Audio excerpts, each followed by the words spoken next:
తిరుమల లడ్డు కూడా నాసి రకం. నాకైతే ఆశ్చర్యం వేస్తుంది. ఎన్ని కంప్లైంట్ చేసినా కడాన వెంకటేశ్వర స్వామి పవిత్రతను దెబ్బతీశారు. ఎన్నోసార్లు చెప్పాం.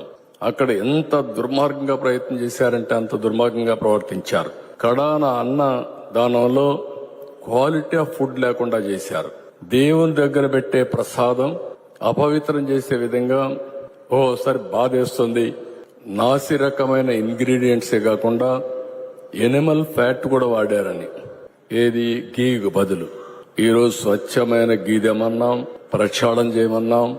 నాణ్యత పెరిగింది, ఇంకా కూడా నాణ్యత పెంచుతాం. అల్టిమేట్ గా వెంకటేశ్వర స్వామి మన రాష్ట్రంలో ఉండడం మనందరి అదృష్టం. ప్రపంచం అంతా మన దగ్గరికి వచ్చే పరిస్థితికి వచ్చారు. అలాంటప్పుడు వెంకటేశ్వర స్వామి పవిత్రతను కాపాడుకోవాల్సిన బాధ్యత మనందరిపైన ఉంది.